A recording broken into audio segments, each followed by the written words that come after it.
नमस्कार विद्यार्थी मित्रांनो, यादव सर 5555 या यूट्यूब चॅनलमध्ये आपलं स्वागत आहे. आज आपण मराठी व्याकरणातील वाक्य व वाक्याचे प्रकार पाहणार आहोत. तर वाक्य म्हणजे काय? तर पूर्ण अर्थ व्यक्त करणाऱ्या शब्दसमूहाला वाक्य असे म्हणतात. म्हणजे जे काही शब्द आहेत, तर ते शब्द जेव्हा पूर्ण वाक्यामध्ये लिहितात त्याला आपण वाक्य म्हणतात. मराठी व्याकरणात वाक्याचे मुख्यतः 2 प्रकारामध्ये वर्गीकरण केले जाते. वाक्याचे मुख्य 2 प्रकार आहेत. पहिला आहे अर्थानुसार वाक्याचे प्रकार.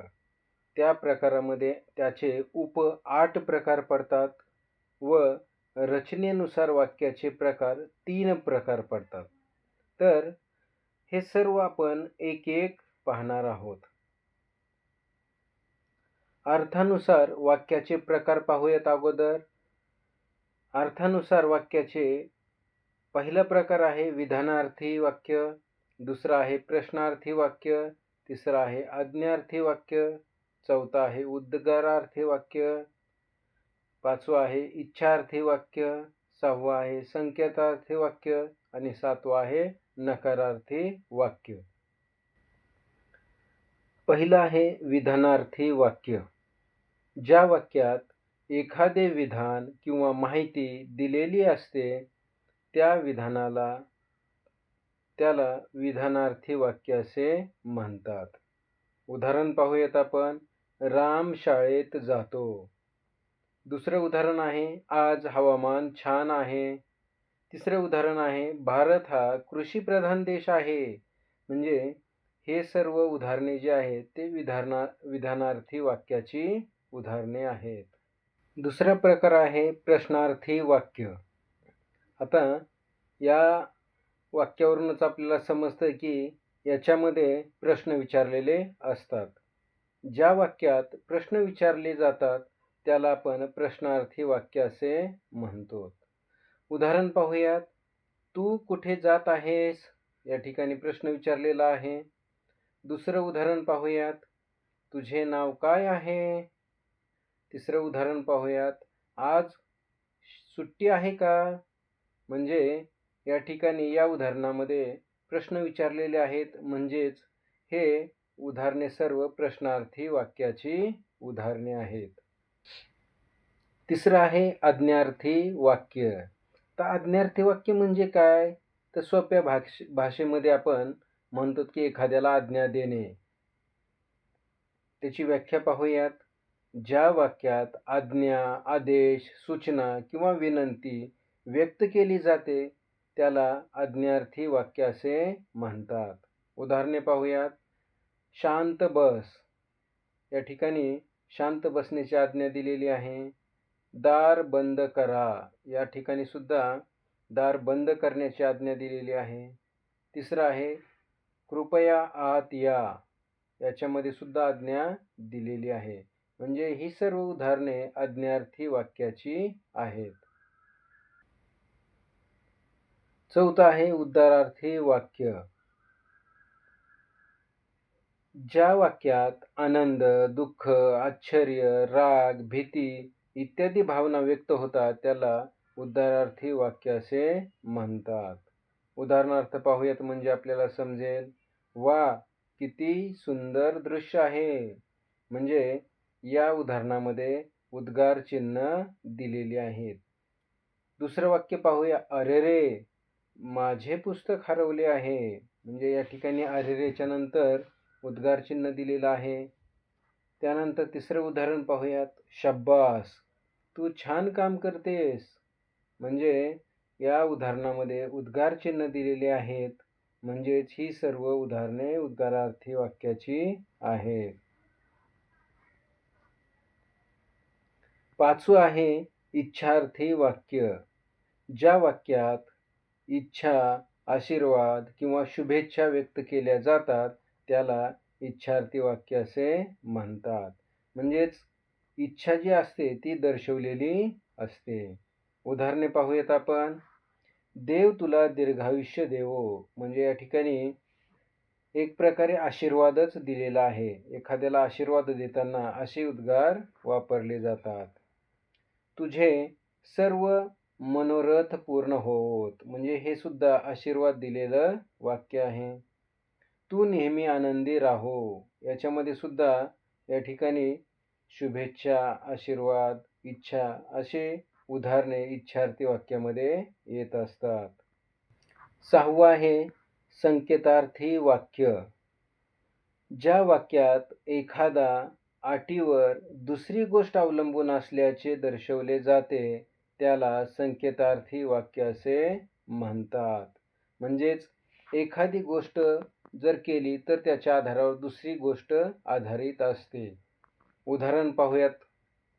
पहिलं उदाहरण आहे, तू अभ्यास केलास तर यश मिळेल. म्हणजे या उदाहरणामध्ये सांगितलंय जर तू अभ्यास केला तरच यश मिळेल. दुसरं उदाहरण पाहूया.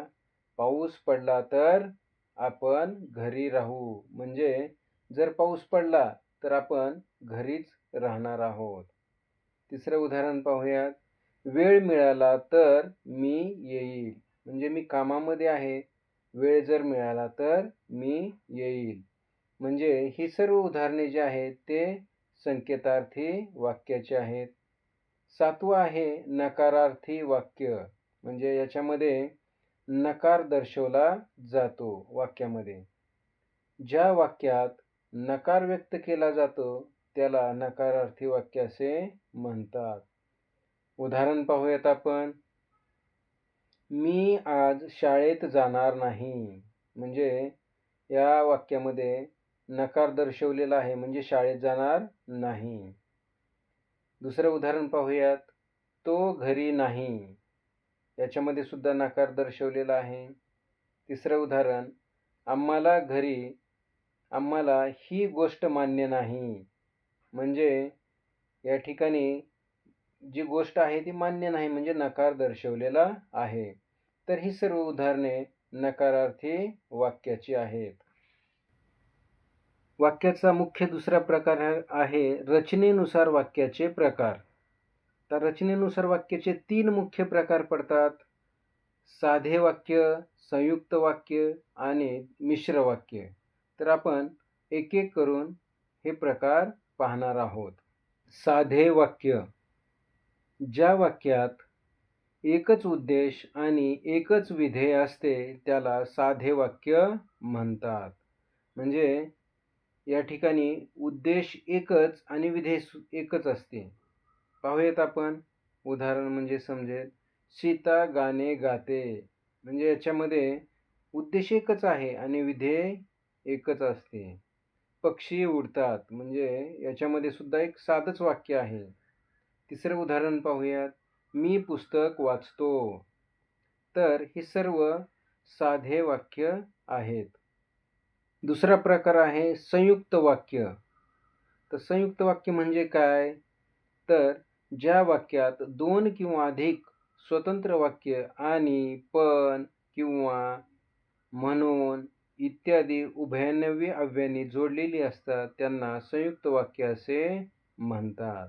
तर साध्या भाषेत सांगायचं झालं तर 2 वाक्य असतात त्याच्यामध्ये आणि त्या 2 वाक्याला किंवा आणि पण या वाक्यांनी जोडले जातात. उदाहरण पाहूयात आपण. मी अभ्यास केला आणि परीक्षा दिली.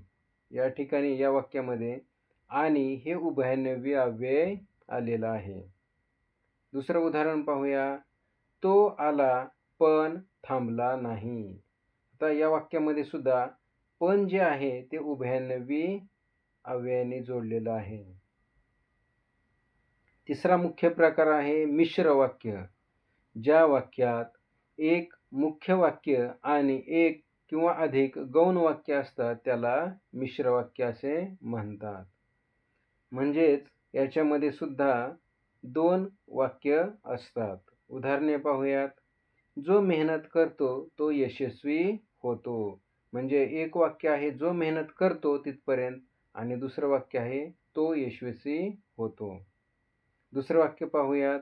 मला माहीत आहे की तो येईल.